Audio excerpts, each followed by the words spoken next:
Boa tarde, meus queridos alunos do 7º ano aqui do Instituto Batista de Carolina. Desculpa a demora aí, desculpa não ter produzido tão rápido, mas é porque eu me organizei de um jeito e acabou acontecendo de outra forma. Mas enfim, vamos lá. Eu risquei aqui porque eu estava tentando dar uma aula, mas a gente vai se aproveitando aqui. Primeiro, nosso assunto é sobre fotossíntese e respiração celular, ok? Respiração celular. E dentro desse contexto, claro, nós temos que trabalhar com os vegetais. Então, na Terra, os vegetais podem ser algas, na Terra, o planeta Terra, pode ser as algas e as plantas. Mas existem outros seres que fazem um papel parecido, que são bactérias autótrofas, que elas produzem seu próprio alimento. E assim elas produzem oxigênio também para o nosso querido planeta.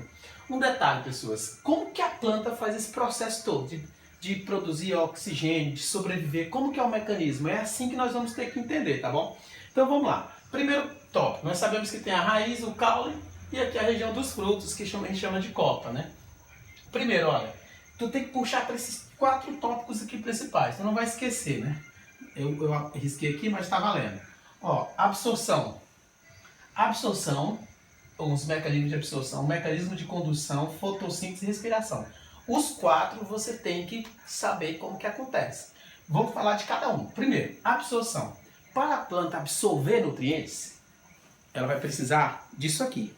Primeiro, a raiz, além dela dar uma fixação, uma manutenção, uma estrutura de resistência no solo, ela é capaz também de absorver nutrientes. Capaz não, o único elemento aí além do caule, de absorver alimento, é a raiz. Então, como que ela faz isso? Se você perceber bem, aqui, deixa eu ver se dá para ver direitinho.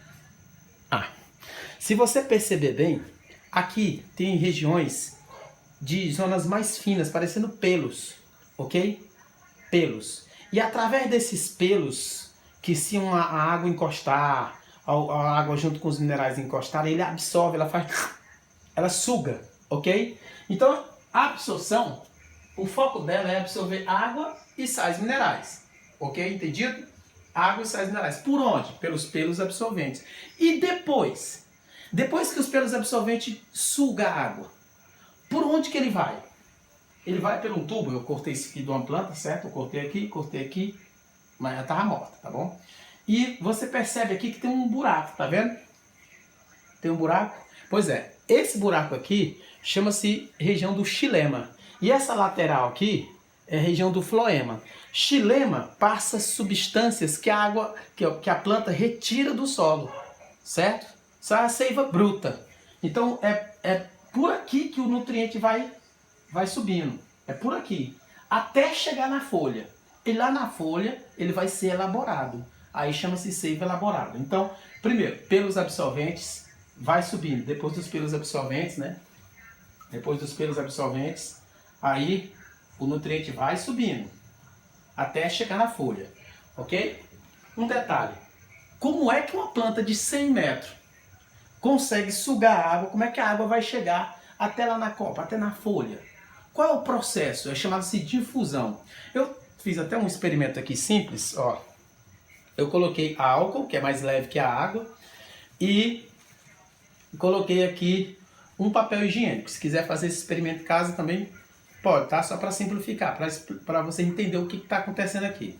Na hora que eu trisquei o papel higiênico aqui, ó, na água, o papel higiênico, ele absorve a água, né, como se fossem os pelos absorventes, e ele tende a subir, ó. Não sei se você dá para ver aí, ó, a marca tá aqui, ó.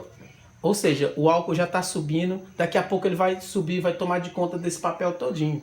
É um processo chamado de difusão, ou seja, a molécula de água vai arrastando a outra. Então, na hora que uma sobe, ela puxa a outra e vai puxando a outra como se fosse uma corrente, uma conectada na outra. Isso é conhecido como difusão, tá bom? Então, toda planta vai ser hidratada no momento que ocorre esse processo de difusão, que é conhecido como capilaridade, capacidade da água se relacionar, o líquido se relacionar, um sistema de fluidos. Então, um líquido puxa o outro, tá? Chama-se capilaridade.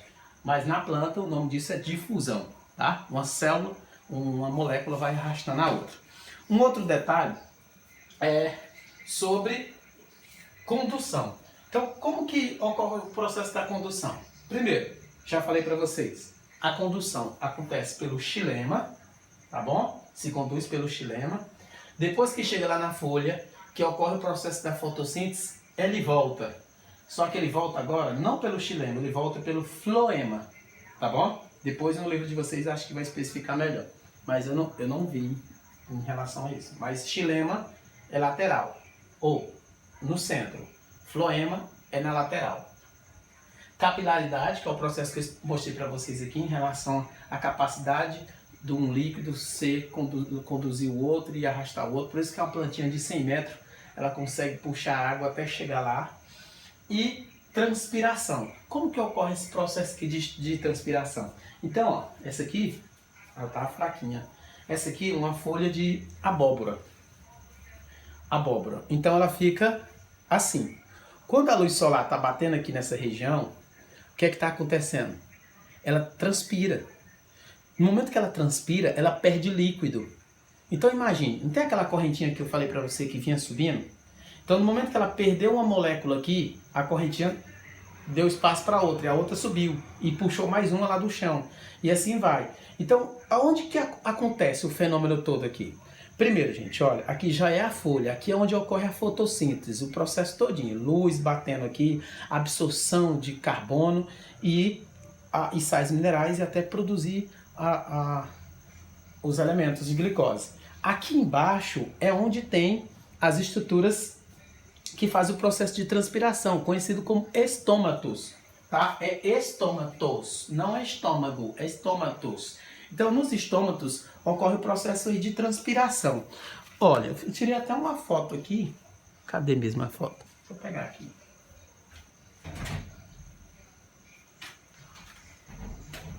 Ó, microscópica.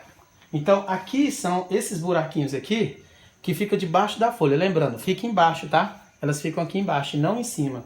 Então aqui embaixo acontece esse processo aqui. Então esse estômago fecha e abre, dependendo do processo de transpiração, tá bom? Então lembre-se disso, a estrutura responsável pela transpiração é o estômago. Outro conceito aqui é sobre a fotossíntese. Então para ocorrer fotossíntese, pessoas, aqui, para ocorrer fotossíntese, precisa ter basicamente cloroplasto. Cloroplasto é como se fossem estruturas maiores, fossem macromoléculas. Elas estão aqui dentro, os cloroplastos.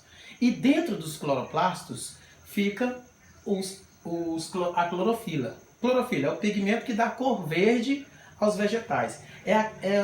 Essa pigmentação que faz esse processo todinho fotossintético de absorver nutrientes e tal, e produzir energia. Mas os cloroplastos são os compartimentos, tá bom? Onde vão ficar abrigado aí a quantidade de energia. E clorofila é o pigmento que dá cor verde aos vegetais. Então, os cloroplastos são a máquina geradora de energia. E clorofila são os pigmentos que ficam dentro desses cloroplastos. Para ocorrer fotossíntese, tem que ter água,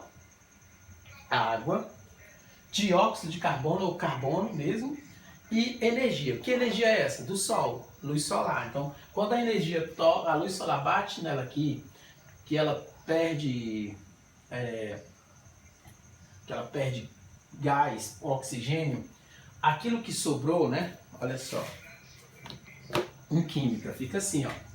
Ela vai absorver dióxido de carbono, vai liberar tá? Oxigênio, só que precisa de quê? De luz, né? Então, luz. Esses três aqui, mais A aqui libera oxigênio, e aí precisa de quê? De água, né? Então, esses três aqui, a água mais sais minerais, luz e dióxido de carbono, que é o produto final aí da reação da cadeia de fotossíntese. Outra coisa que é liberada é o oxigênio, tá bom? Um detalhe aqui também é sobre a questão da respiração dela. Então, todas as plantas respiram. Muito cuidado com esse conceito aqui de respiração. Muitos alunos erram por quê? Porque ele pensa assim, olha professor, eu já entendi que ele vai absorver carbono e liberar oxigênio. Sim, na presença da luz. E na ausência da luz, durante a noite? Então, na ausência da luz, o que vai acontecer? Esse fenômeno aqui para, né? Esse fenômeno para e vai acontecer o inverso daquilo ali. Então, ela vai, durante a noite, absorver oxigênio e liberar carbono. Igual a você, no mesmo processo. Então, durante a noite, ela absorve oxigênio e libera carbono. Para quê? Olha, no momento que ela absorve oxigênio, ela precisa consumir energia, quebrar as moléculas de açúcar, que é a glicose, né? Então, na hora que ela quebra as moléculas, ela produz energia para ela. No outro dia, ela está mais adaptada para produzir sementes, ou mais uma flor, ou crescer mais um pouco, ou produzir um néctar. Ela precisa também, entendido? Então, acontecem essas duas coisas. Durante o dia, ocorre o processo fotossintético, na presença de luz. E durante a noite, acontece o processo inverso. Ela respira oxigênio e libera carbono. Tá bom? Então, já falamos de absorção, de condução, de fotossíntese e de respiração. Eu quero que vocês revejam esse material, tá? Podem fazer comentário aí, se tiver alguma dúvida eu vou respondendo, tá bom? E a próxima aula eu vou fazer mais acelerada, que é curtinho, é sobre o nosso corpo, né? Como que os animais absorvem energia. Aí tem a questão do ATP, do FAD, do NAD, é um ciclo de Krebs. Mais complicadinho um pouquinho. Mas, em suma, nossa aula é isso aqui. Espero que vocês tenham entendido, ok? Eu acho que eu não deixei nada passar, não. Valeu, beijo. E a atividade eu vou deixar aí, é a página... Eu vou mandar na descrição aqui, tá bom? Tchau.